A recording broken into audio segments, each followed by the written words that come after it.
You sing the song that has come into my heart because it carries the intentions. It carries the intentions of God and the ideas, the things that the Lord wants to fulfill.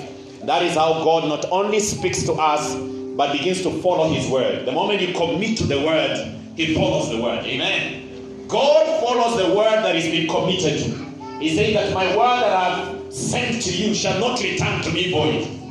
The reason why it's not returning to Him void, because you are committed to that word. The moment you get hold of His word, God cannot disconnect you from what you have taken hold of. Amen. And God has to commit Himself to that word. That is what brings the manifestations of the Spirit. This is part 2 of what I was teaching last Sunday. The mystery of the indwelling person of Jesus Christ. That Christ lives in us. God was so deliberate when He sent His Son, Jesus Christ. And I told you that when I was teaching in one of the Bible study, there are 3 dispensations of God. There are 3 dimensions of God. Number 1, God for us, God for us, God for us, God for us. If God be for us, who can be against us? So God is for you. God is for us. Number 2, when the time after the 400 years, 700 years of the dark period of the church, when Malachi had finished prophesying, and then there was a prophecy about the second coming of Jesus, God begins to take. God was with them. God was for them through the prophets, through the judges, through the patriarchs. So the evidence that God was with the family of Abraham was Abraham. The evidence God was with the Israelites was Moses. God was fighting their battles. But that is not enough to experience God. Number 2, there is God with us. When Jesus comes, the Bible says His name is Emmanuel. That means God with us. It's no longer God for us. He's still there in that dimension of fighting your battles, but He becomes God with us. God with us. That is Jesus Christ. Jesus walked with them for 3 years. That is because He was God with them. God fellowshipping with them. But then in the end of the age, in the culmination of time, as things fold up in preparation for the second coming of Jesus, there is the dimension of God, which is the highest level you can ever experience God. And it's what you call God in us. God in us. Jesus said when the Holy Spirit comes, He shall lead you into all truth. Praise God. And Jesus says that whoever believes in me is, I think John 16:23. He said we shall come to Him and make a home and tabernacle. The word to tabernacle, to make a home with such a person. So we are living in a time whereby the Holy Spirit dwells inside of us. God Himself, the Bible says, now the tabernacle of God is among men. Revelation 22. Now the tabernacle of God that used to be with the children of Israel, that they would remove and build. When they moved to a new place, they were supposed to establish that tabernacle. It is no longer a moving object. It has become a permanent inner experience. Praise God. Hallelujah. Amen. Amen. And this is real. I want to tell you this is real. This is real. This message is real. I want you to capture it. I want you to pray through it. In fact, I'm trusting God for an retreat where I just go and absorb these things I've been teaching. Because today I was arrested by a policeman. And so I came, I dropped the people, and I went back. And when I was there is just the presence of God. My spirit was burning. And I wanted to say something. I wanted to call one of my friends who is a lawyer. I didn't get a breakthrough. I tried to call Amos, and something and then the guy just looked at me, gave me my driving license, and told me, go after church, please call me. As simple as that. Praise God. Let me tell you, it takes the presence of God even to convict unbelievers. It takes God's presence, not because of our own righteousness, not because of anything, but because of His presence. There are those that can just open. Amen. So Christ is inside of us. The mystery of the indwelling person of Jesus Christ. You can give us the Passion Translation of Colossians 1:26. The Bible says there is a divine mystery. I said a mystery is a secret that has been hidden from the casual eye. From the eye that takes things casually. So there are people who don't take the things of the Spirit seriously. And these things become hidden to you. Becomes hidden to us. One of the hidden mysteries is the Bible. Many of us are not careful with this thing. This thing is what has changed the world upside down. But because we are casual with the scripture, so we don't benefit from it. Praise God. So we must be very careful. So the mystery is something that has been concealed, waiting for somebody who places a demand on the secret. The moment you place a demand on the secret begins to reveal itself to you. That is why Jesus asked these guys, who do people say I am? They say, some say you are John the Baptist, some say you are Elijah, some say you are Moses, some say, but he said, who do you say I am? Do you know the secret of who I am? And one of them, Peter, said, you are the Christ, the Son of the living God. And Jesus said, this one you have not gotten it from books. You have not gotten it from the flesh. But the Father in heaven has revealed this mystery to you. Praise God. Jesus is so personal. Jesus desires to be revealed in us. So he said, this is a divine mystery. And then he says that a secret surprise that has been concealed from the world for generations. It is like my wife, maybe she has stored some money somewhere. And when we come to time of Christmas, she tells me, let's go out. I said, there is no money. She said, surprise, and opens the what? The saving box. And said, surprise, 50,000 we have saved. I have already said that. You know, it's a surprise. It is something that is hidden. That is a mystery. And Jesus wants to reveal himself to you as an unfolding mystery every day. That is why the Bible says every day they worship, they say, holy, holy is the Lamb of God. Every time they lift up their heads, they see another dimension of Christ. You can never get tired of looking at Jesus. You think you know him? Lift up your eyes, look unto him. You see the beauty of his holiness. Praise God. So he says there is a secret surprise that has been concealed from the world for generations. But now it's been revealed, unfolded, and manifested. I say those three things. It has been revealed. It is one thing to be revealed, but then it must be unfolded, must be broken down into simple things, into seasons and experiences in the spirit. When God wants to reveal himself to you, he will not just reveal himself to you. He will break himself into seasons and experiences so that every time you connect to the right season, you connect with God. Praise God. If this is a season of prayer and God wants to reveal himself to you in the place of prayer, you must respond to the place of prayer to respond to God. If God is provoking you in the place of studying his word, and then you yield to that dimension of studying his word, then God begins to use that study of his word as a channel to reveal himself to you.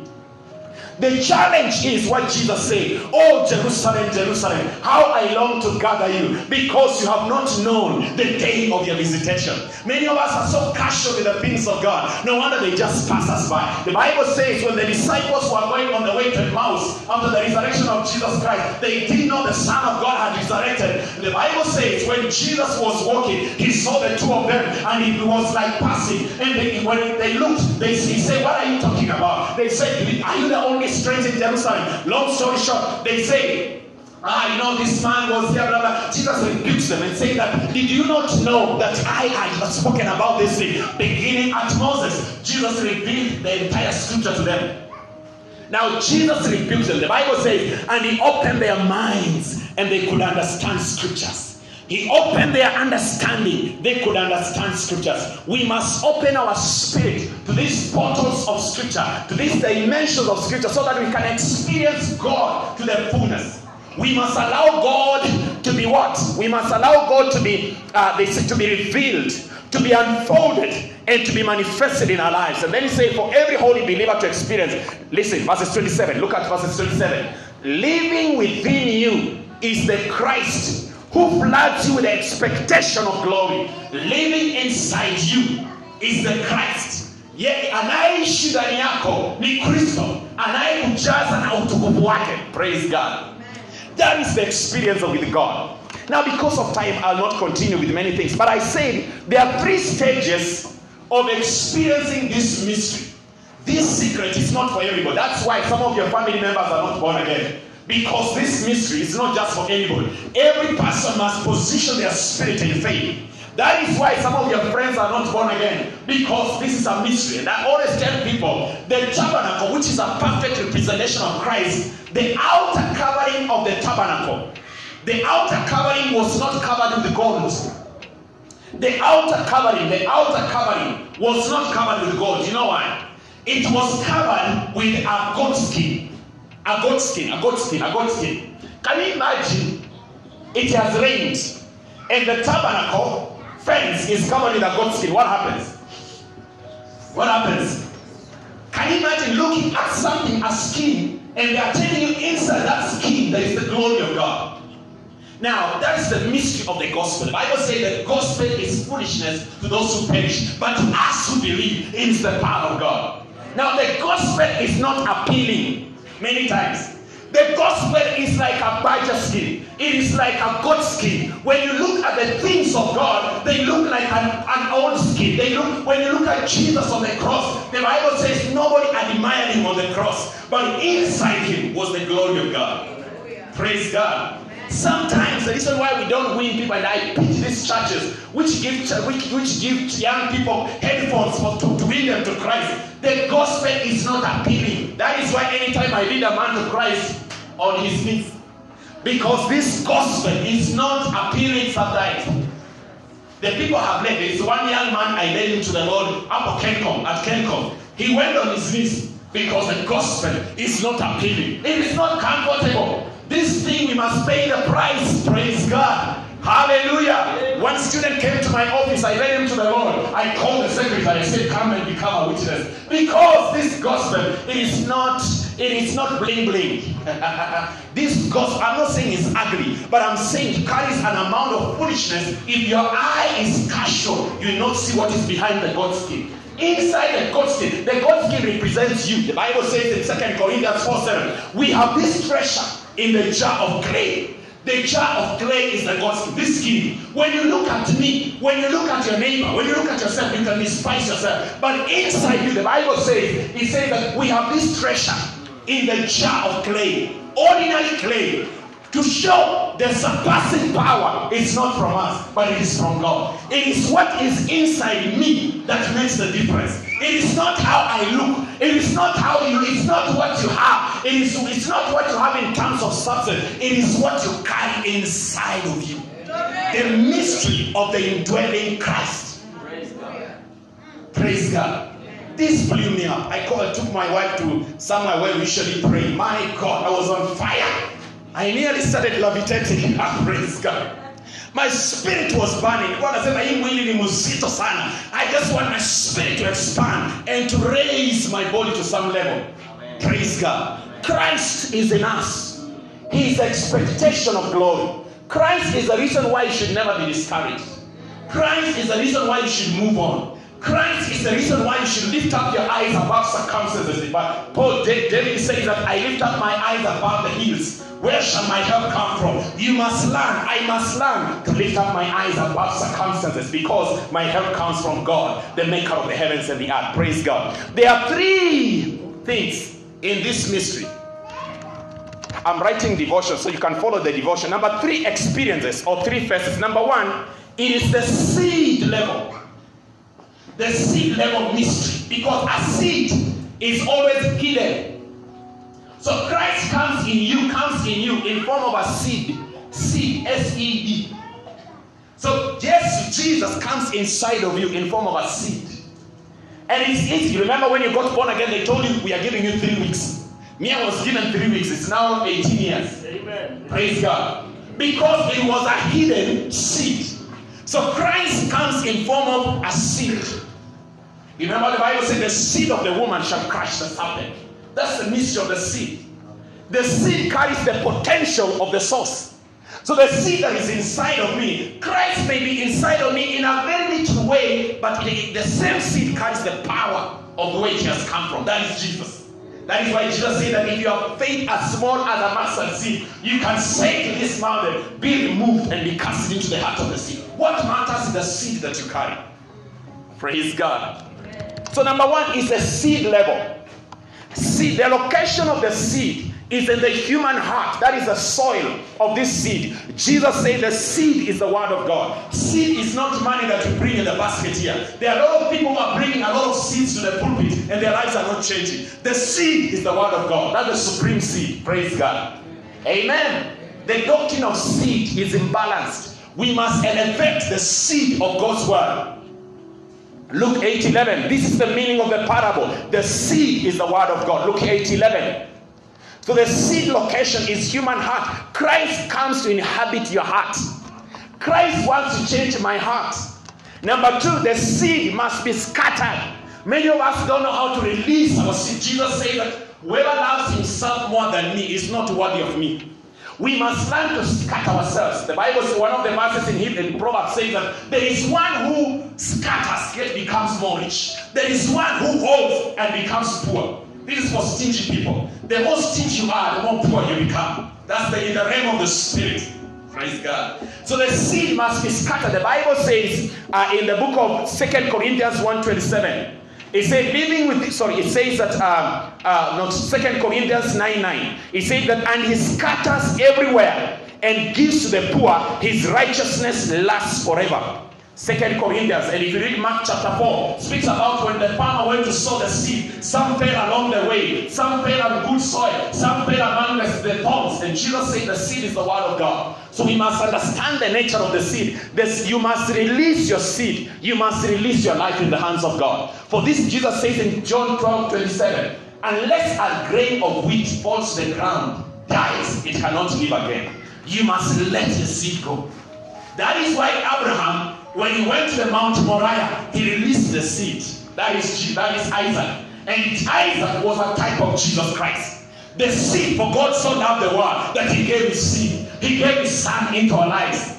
So you must release your life to Christ for this seed to begin to grow. Another concept of the seed represents the hidden abilities of the Spirit. Seed represents the hidden abilities of the Spirit. It is the potential abilities of the Spirit. The Bible says, though outwardly we perish, but inwardly we are being renewed day and night. So there is a life of the Spirit that is growing inside of you. There is a life of the Spirit that is rejuvenating you. So that is in form of a seed. So the seed is the hidden divine abilities or potentials inside your spirit. Hallelujah. Now, another nature of the seed, listen, a seed reproduces after its kind. Nature begets nature. Jesus said that you cannot plant a mango tree and expect a pine. What do you call it? A pine or an orange tree? No. You plant the seed of a mango, you expect the fruit of a mango. Praise God. The tree of a mango and the fruit of that comes from that. The seed is small but carries the nature of your plant. So when you plant a seed, you expect a mango. And the mango has characteristics that are, the seed is so small, but carries the characteristics of the tree. Praise God. Hallelujah. So that is the thing. So when Jesus is inside of you, he produces his nature, his character inside of you. That is why we have the fruit of the Spirit. The challenge in the church, we have exalted the gifts of the Spirit above the fruit of the Spirit. What is supreme? What can make you carry the glory of God? It's not the gifts of the Spirit. It is the fruit of the Spirit. Because the fruit of the Spirit is the character and the nature of Jesus Christ. Listen, the fruit of the Spirit, it is the character and the nature of Jesus Christ. The gift of the Spirit is the quality of service that comes from the Spirit. And the gifts of the Spirit are only for service. For quality service. If you want to give a good service to God, an acceptable service, you must be gifted in that area. So the gift is for quality service. The fruit is for quality relationship, vertical relationship with God, relationship with yourself, internal relationship, and relationship with others. Praise God. You must have a quality relationship. Nature begets nature. So if Christ is in you, he begets his nature inside of us.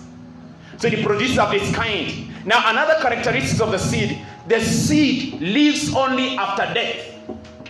Unless a grain of wheat, this John 12:25, unless a grain of wheat falls to the ground, dies, it cannot live again. When you plant a maize seed, what happens after 1 week? You find the outer coat is gone. There is a plumule. There is something that is growing. The outer covering dies, and then it brings up a new life. That is why Jesus was buried in the grave. That was the seed of the Father that resurrected and became our hope. So the nature of the seed, it must die. Let me tell you the truth. If you want to carry this Jesus, we must die to self. The Bible says, I have died. It says that it is no longer I that lives, but Christ who lives inside of me. That is the nature of this seed. We must die to self in order for us to host the glory of God. Praise God. Number two, that is number one, the seed nature. Number two, the formation.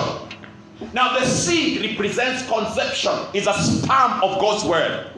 When the sperm of God's word comes and interacts with your spirit, you give birth to something. Because the Bible says, when the angel came to Mary, the Bible says, you will conceive and give birth to a son, and you will call his name Jesus. He'll be great and will be called the Son of the Most High God. The Lord will give him the throne of his ancestor David. Now, this was too much for Mary. And he will reign over Israel forever. His kingdom shall never end. Mary asked the angel, but how can this happen? I am a virgin. I am unqualified. And then the angel replied, the Holy Spirit will come upon you. The power of the Most High will overshadow you. And so the baby to be born shall be holy and shall be called the Son, the seed of the Most High God. That is the nature of the seed. But you see, the seed is not enough. The seed must begin to grow inside our spirit. Now the second level is the formation of the seed, or the growth of the seed, or what you call the pregnancy process of a believer. And I said last week, this is where the problem is. This is where many of us give up. When you look at a pregnant woman, she begins to have morning sickness. Okay? I once tried to help a woman. I saw her she was walking ahead of me, and I saw her sit. And I was trying to help her, and she waved at me. She told me, no, stop bothering me. When I checked, I saw she was pregnant. I knew another man is responsible. So she told me, stop bothering me. This is a normal process. Praise God. Hallelujah. Some of us are pregnant with Jesus, and we are crying too much. It's just part of pregnancy. Some of us are going through stuff that are building our character, and we are going everywhere, telling everybody, this is what I'm going through. It is just part of the morning sickness of a believer. Praise God. Tell your neighbor, hallelujah. It is the morning sickness of a believer. So whatever you are going through, tell him, whatever you are going through is the morning sickness of a believer. Amen. The Bible says in James 1 to count it all joy when you go through different trials and temptations, because the testing of your faith produces perseverance. And let perseverance have its perfect work in you. That's the nature of the seed. So number two, there is formation. This is where the problem is. Galatians 4:9. My dear children, Galatians 4:9, you can put it. My dear children, for whom I am again in pains of childbirth, until Christ is formed in you. Now the problem in the Galatian church, Jesus had planted his seed inside them. Remember Galatians chapter 3? Why did you begin in the spirit? You got born again in the spirit. Now you are fulfilling it in the flesh. Now what happened is they received the seed, but then they were not able to sustain the seed. There was a strange doctrine that was coming to defile the seed. That is why he's rebuking them. He's saying them, you are interfering with the formation of the child. You're interfering. The child is growing. Now you're feeding on a lot of chipo. You're eating a lot of burgers. You don't know what you're carrying. Some of us don't know what we are carrying. We just eat anything. Do you know this kingdom is the narrow way? There are things we don't do because we are born again. There are places we don't go. Not because we don't have a right, but because we are born again. Because we carry the glory of God. Come out from among them, you who carry the vessels of the Lord. Isaiah says that. Come out from among them, you who carry the holy vessels of God. There are places we should never go. There are conversations we should never do, because we are carrying the seed of the word of God. There are movies we should never watch because of the seed, the nature that is inside of us. Praise God. Because of the seed. So it is the formation. Now formation takes what we call transformation by the renewing of mind. Formation takes over your mind. And this is what I told you last Sunday where the problem is. Many of us are born again, but the mind has never been born again. The formatting of the mind is still attractive. You know, the mind is like an airport. If you don't know which aeroplanes to land, any aeroplane can land, even the Al-Shabaab one. So your mind is like an airport. A bad thought comes and says, you don't have to brings a seat. Another thing comes, hey, have you ever watched this movie? It's very pornography. Say, I'm doing social studies. You sit on that. You're doing social, what do you call it? Sociology. You know how humans socialize. You sit on that because you're doing research. There's somebody who was found watching a movie saying, I'm doing research. Pornography. Now, until this Christ forms inside of you, formation is not easy. It takes process. Many of us are stuck in our minds. The spirit is born again, but the renewing of mind is a process. That is why many of us want to give up. That is where there is discouragement. That thing has refused to go. The problem is not in the spirit. The problem is in the mind. Listen, in the spirit there is what you call regeneration, getting born again. In the soul there is what you call transformation. In the body there is what you call crucifixion. I crucify my flesh daily. So don't fight a wrong battle in a wrong place. If the flesh is disturbing, fasting. If the mind is disturbing you, praise the Lord. If you have a problem with prayerlessness, speak in tongues. Building yourself in the most holy faith and praying in the Holy Ghost. Yesterday I was feeling a little bit, I was feeling like 50%, I'm somewhere. Then I went and closed myself in a room somewhere in Daystar. My God, I was on fire. I'll charge my spirit up. Formation is a process. Now, Ecclesiastes 11:15, the Bible says, and as you do not know the path of the wind, or how the body is formed in a mother's womb, so you cannot understand the work of God. For you to understand the mystery of formation, God is asking Solomon, the way you don't understand the way of the wind, the formation of a baby in the mother's womb, that is how the work of God is. That is how Christ forms inside of you. That's what the verse means. That is how the work of God is. The way a baby is grows in a womb. So that is the formation of the work of God. So formation is introduced through a sound teaching. Paul is correcting the Galatians because they are not feeding on the right information. When God came to the Garden of Eden, he asked Adam one question, the first question. What is the first question in Scripture? Where are you? Your location, your spiritual location. Number 2 question was what? Who told you? That is the most important question to a believer. Number 1, where are you? Where are you spiritually? What is your location? Your spiritual location. Some of us, we are prayerless, so we are not where God wants us to be. Yesterday, I slept past midnight, and I was up by 4 to go and pray. Praise God. Because I must be where God wants me to be. In the place of prayer. I must be there. Where are you? Number 2, who told you? Now that's where the problem is. Who told you that you cannot make it in life? Who told you that you are ugly? Who told you you are not beautiful? Who told you that you cannot amount to anything? The question is, who told you? When you know who told you, you know how to deal with it. If it is God who spoke, you elevate it. If it is man, you bring it down. So you must know who told you. Why you feel the way you feel. The way you are feeling so low in your life. Who told you that? There must be an information that came. We are living in an information age. Anything you want, you just Google. The problem is we are Googling wrong things. You know, if you Google, who should I marry, you'll get the answer. They will ask an Indian, an African, praise God. What should I eat? They will suggest for you. Google will suggest. The search engine will suggest to you. So we must be very careful. So we must be careful of the things that we feed, because if we feed on wrong things, the nature of Christ becomes delayed. You know, from Egypt to the promised land, it was how many? 11 days. How? Yeah? 11 days. How many years did they take? 40 years. And that is what many Christians we are doing. You remember Deuteronomy 1:8. You have been on this mountain for too long. And it's not by might, it's not by power, it is only by the Spirit of God. The more we cooperate with the Spirit, even when I'm the Holy Ghost, and the Holy Spirit begins to give you mysteries on how to overcome that area. The problem with the charismatics, we don't know how to say we don't know.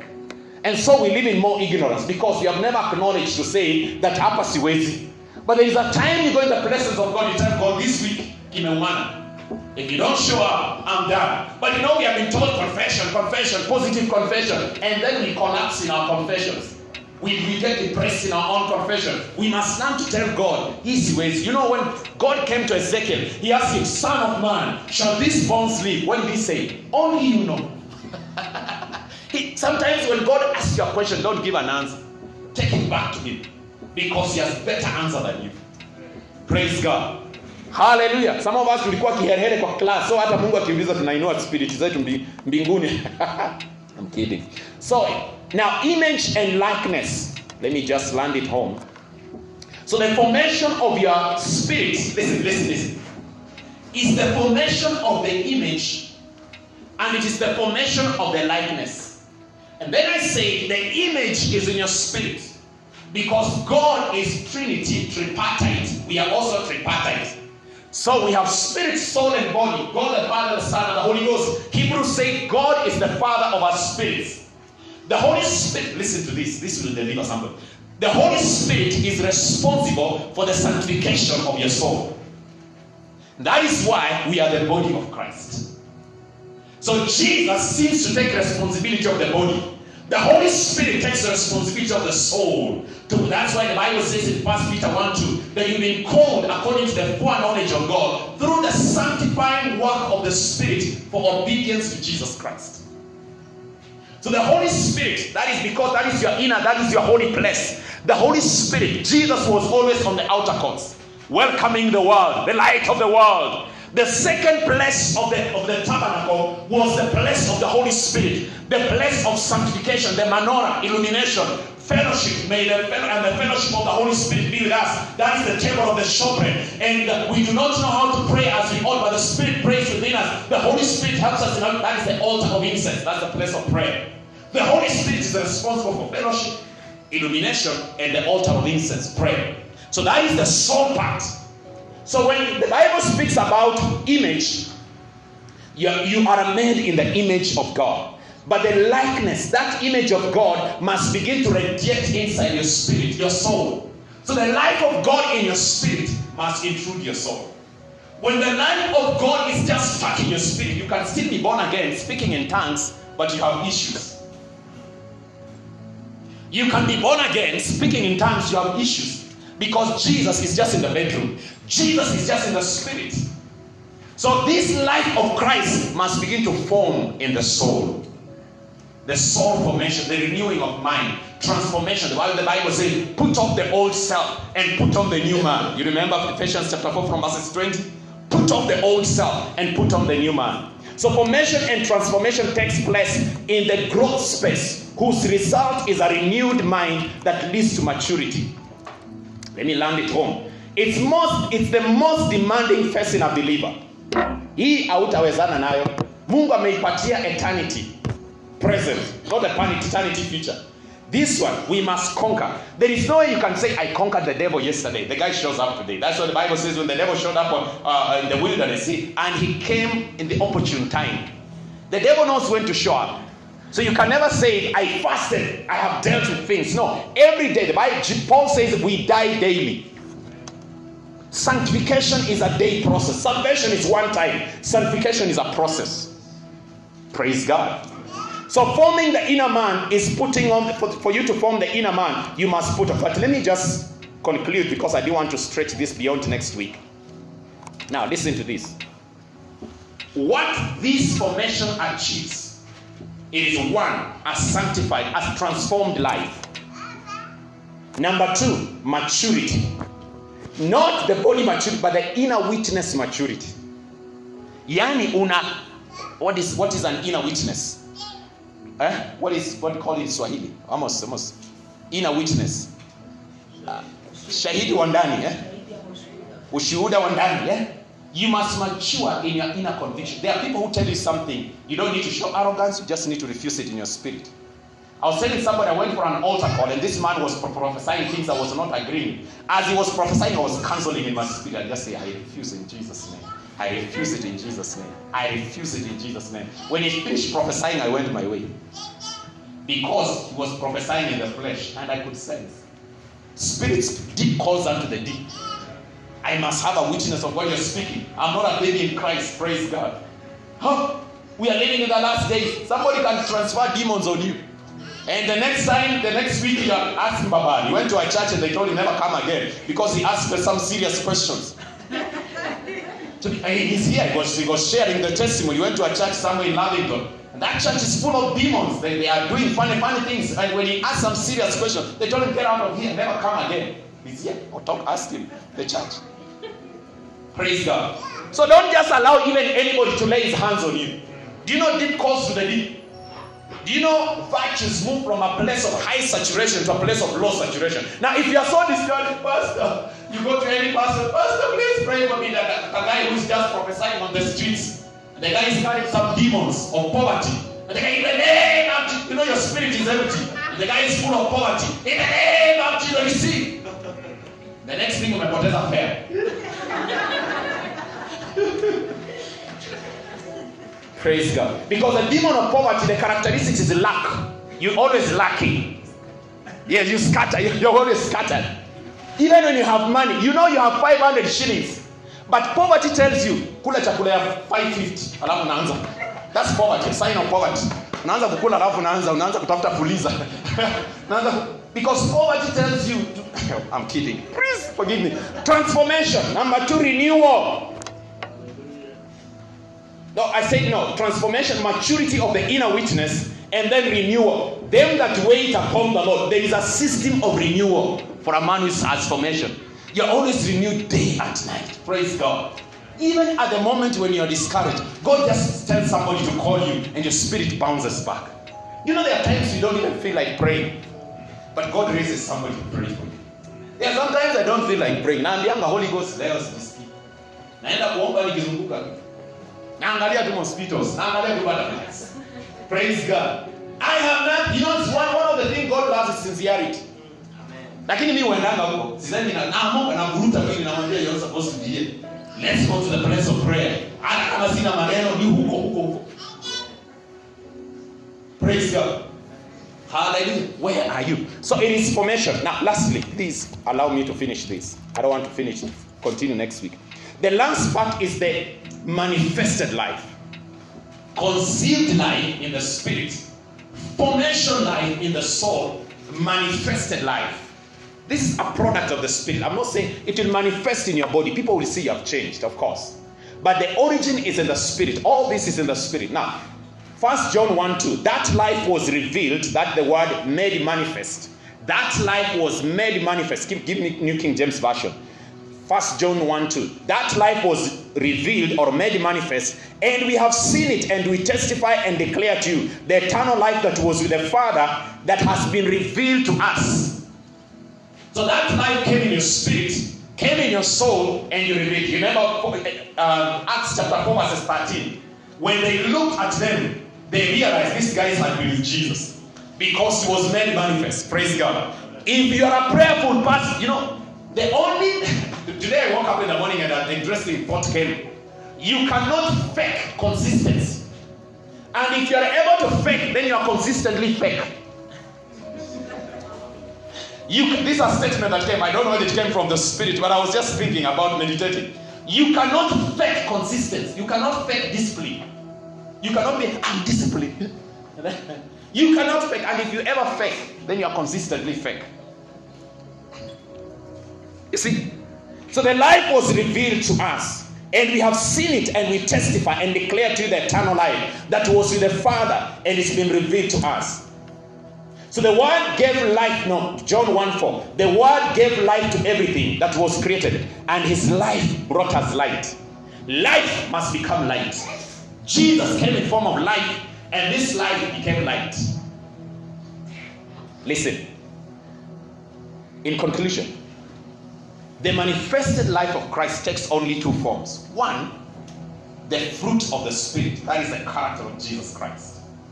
Number 2, the expression of the gifts of the Spirit. How you serve people. Because the fruit is what people eat of you. When people come to your house, George, okay, there is a fruit they eat of you. George is a good man. He's a gentleman. Okay, that's the fruit. So you don't say, I don't care what. No, you must care what people say. Okay, only babies don't care. My kinakaris and this is all.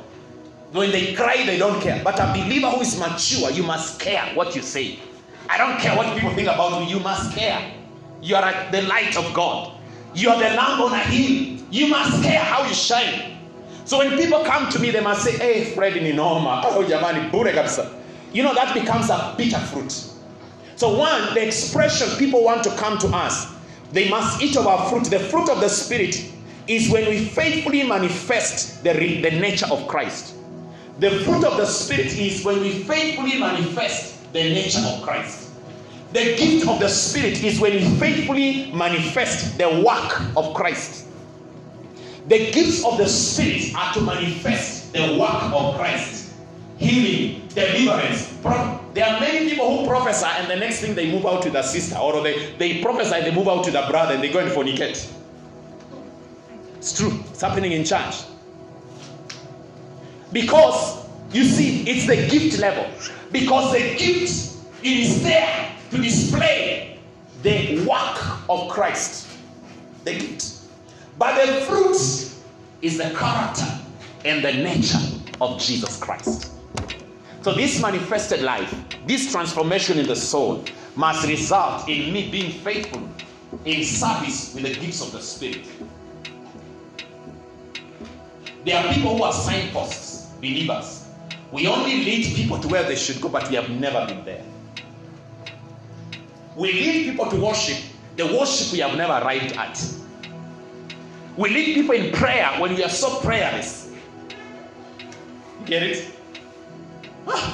We tell people to give when we are stingy. That's the charismatic approach. So the nature of Christ must intrude our soul and must manifest as life and light. John 1:4. Life became light.